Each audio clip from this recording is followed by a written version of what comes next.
There's a new proposal that would further limit the places where even law-abiding citizens who own their gun and are legally allowed to carry their gun, it would limit the places where they can bring them, and what they refer to are sensitive places.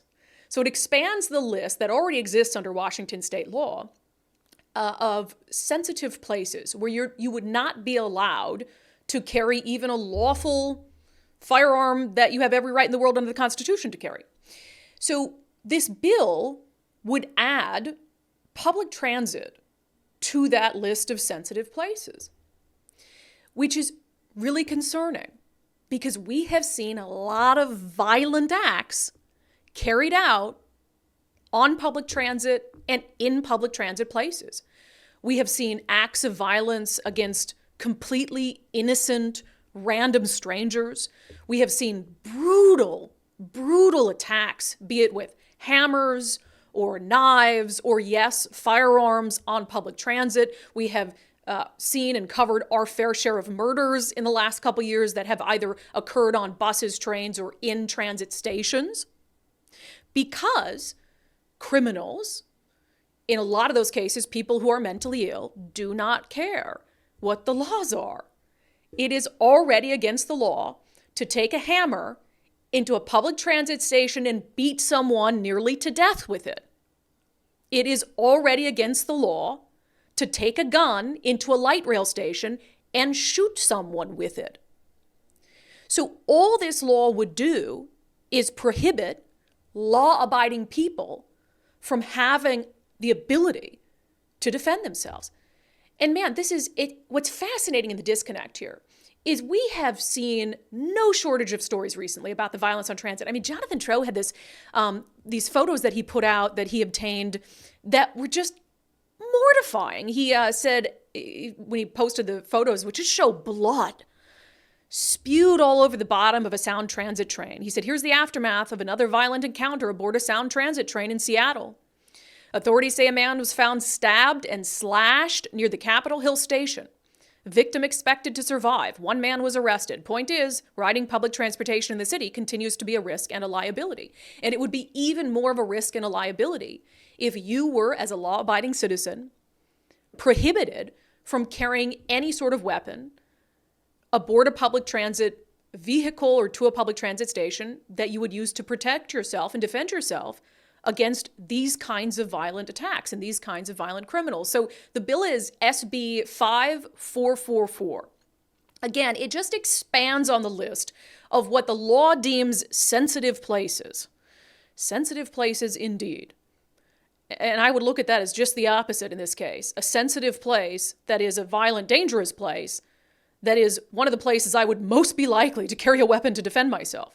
So it adds to the list, because of course you already have schools, for instance, adds a few things to the list, including the premises of a transit station or transit facility, including all passenger facilities, structures, stops, shelters, bus zones, and other properties that are owned, leased, held, or used by a transit authority for the purpose of providing public transportation services.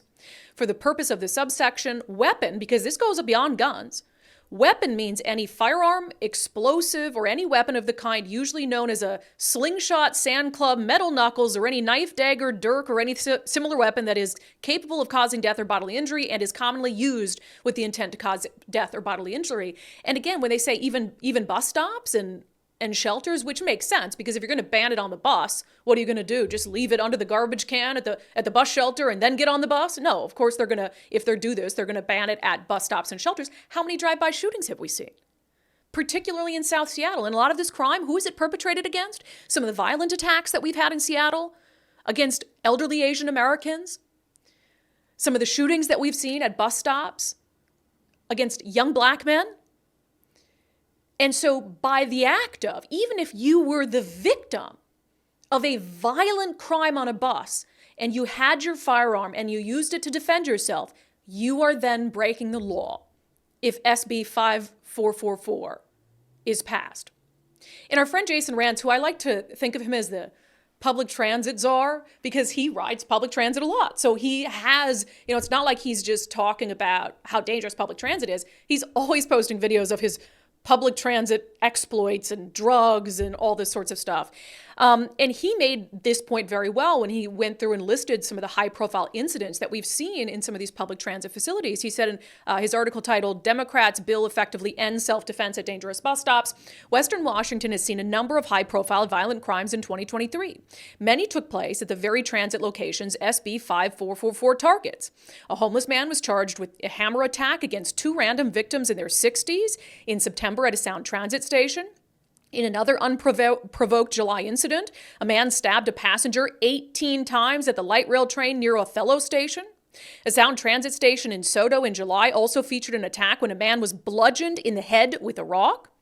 And in a November stabbing at the Northgate station, a man was critically wounded. These and many other attacks prompted Sound Transit to hire more security. He goes on to say, bus agency properties fared no better. In November, a 21-year-old man was murdered on a Metro Rapid Ride H-Line bus in White Center, shot in the head as he was apparently sleeping. In the same month, a 64-year-old man was stabbed after getting off a Metro bus in Seattle. Plus, a bus stop in Parkland across the street from an elementary school was the site of a shooting that left 2 young men dead. Police say a man killed a 64-year-old man by striking him in the head with a skateboard at a Spokane Transit Authority bus stop. Need we go on? Rance writes, if you're armed to protect yourself against these threats, you'd be violating the law. How are we okay with that? As with many types of gun control that they push through, all this does is hurt law-abiding people who would never use a gun to commit a crime, who would never use a gun to harm another human being unless it was a lawful case of self-defense. So if you pass a law prohibiting any sort of thing that can be used as a weapon from being carried on public transit, all you're doing is putting the lives of law-abiding citizens further at risk. Because in all the crimes that we just talked about, you're talking about gang members, you're talking about mentally ill homeless individuals in some instances. They do not care whether you pass SB 544. They don't care because they're already violating the law by hurting people with the illegal, often guns that they have, or whatever weapon they can stumble upon. And this is what Democrats always fail to be able to articulate when it comes to gun control. How does this actually protect people from criminals who would wish to harm them? It doesn't. It might make them feel good.